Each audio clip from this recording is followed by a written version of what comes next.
In this video, we're covering River Valley Glassworks by Allplay.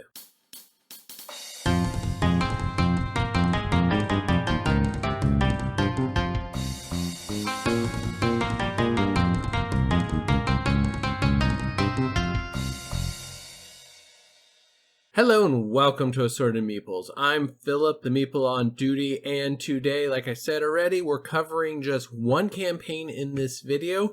So hopefully this is just going to be a short one for you guys, but I do want to talk about it a little bit because they're doing some interesting things with it that I kind of like. The game is River Valley Glassworks. It's being published by Allplay. It was designed by Adam Hill, Ben Pinchback, and Matt Ridley.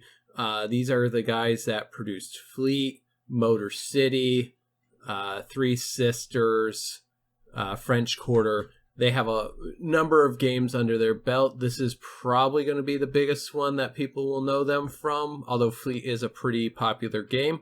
The art is done by Andrew Bosley, which has a ton of games with his artwork in it, and personally one of my favorites.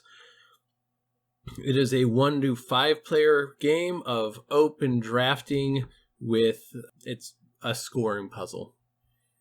Let's go ahead and jump over to the campaign now and start looking into that. So here we have the campaign. They have 8 days left, 4,200, almost 4,300 backers, and $3,500 off of a fictitious $20,000 because let's face it, they knew they were making more and they probably wanted to print as many of these as they can because this company is a retail company that uses Kickstarter to get the startup capital, which I fully agree with.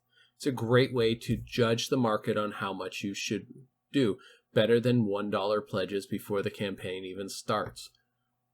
Moving along, River Valley Glassworks. This is a very simple, all the information ready. They actually have a gorgeous video. So you're going to draft and put them in the river. You're going to take stones opposite the pieces, and then you're going to add them to your board. And then the river cycles, and the other thing you can do is you can draw from the lake to refresh your hand. At the end of the game, you're scoring columns and you're scoring rows off of your board. This game does a lot of things really well. I love that the board rotates like that because each board piece has a different shape, and you're putting where you put out on the board is determined by the shapes you have in your hand, and you draw from the adjacent sides of that board. Then once you clear that board goes to the end and you add some more stones to it. So where pieces get set down is constantly shifting through the game, so you have to watch what you're doing.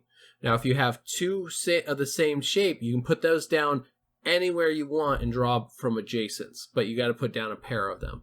Now, when it comes to your board, you're putting down color. Where you're putting them is determined by the color, not by the shape. And you're going to score your 2 tallest columns and then as many rows as you have completed along the board. Once somebody reaches 17, the end of game is triggered and you finish the round.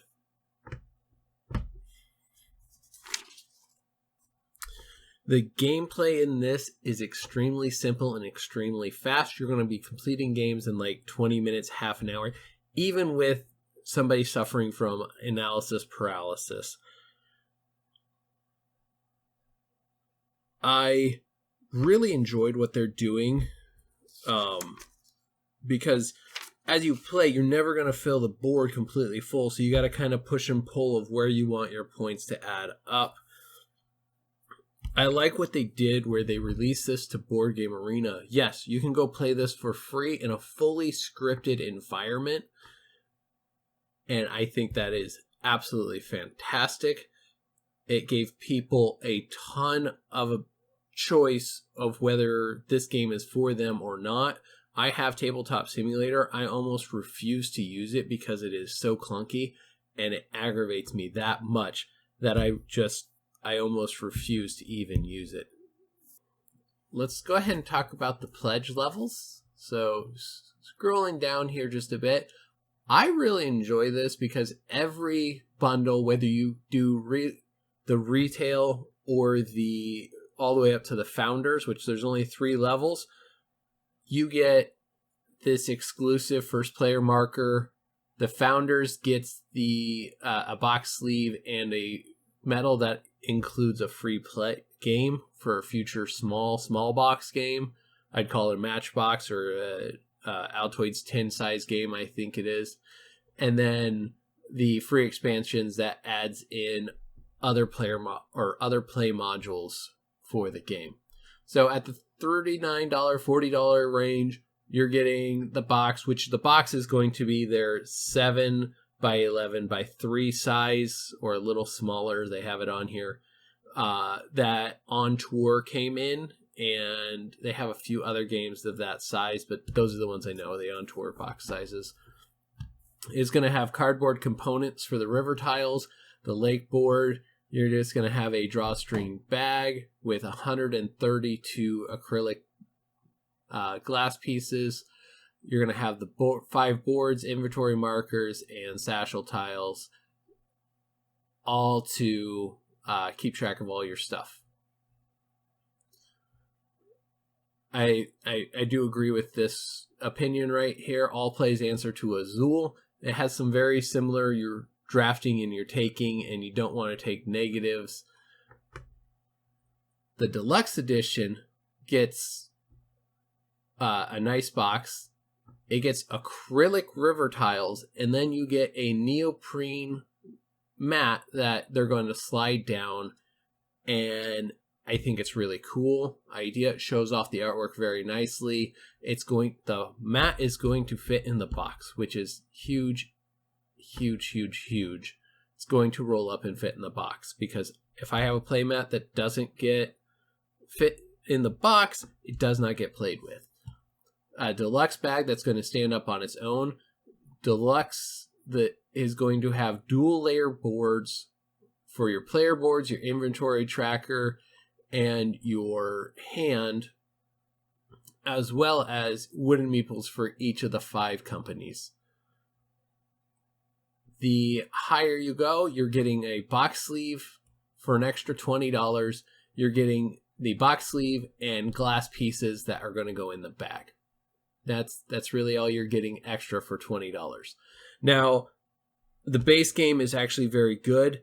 The deluxe one, at first I thought was really high, and then I realized, like, you're just adding $30 for a neoprene mat, acrylic pieces, and dual layered boards for everything.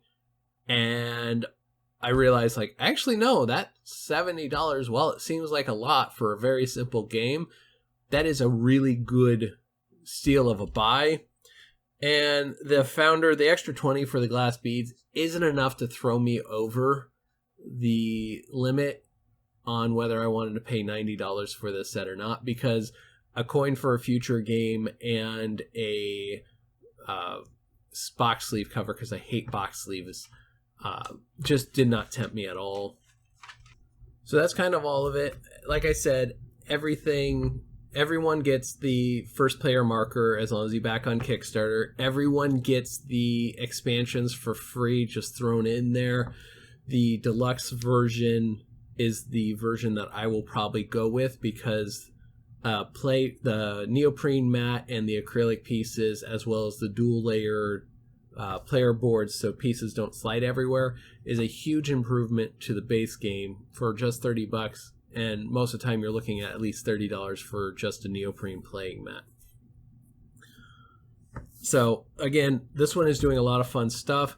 I really appreciate that Allplay took the extra time and money to promote this game through BGA with a full scripted version. I think I would love to see more game producers do that, because they, even through that time frame, they put it up in February, I do believe, they have made improvements up on the game and the rules since then, and they've really taken what people are saying to heart. So that's all I have for this campaign. If it's something that you're interested in, go ahead and support All Play. They do amazing games, and their tables actually look pretty sweet, but I don't have the money for their tables. So thank you guys for watching, and we will see you next time. All right, bye. If you like what you just saw, please support us by hitting that like button and subscribing to our channel for more great gaming content.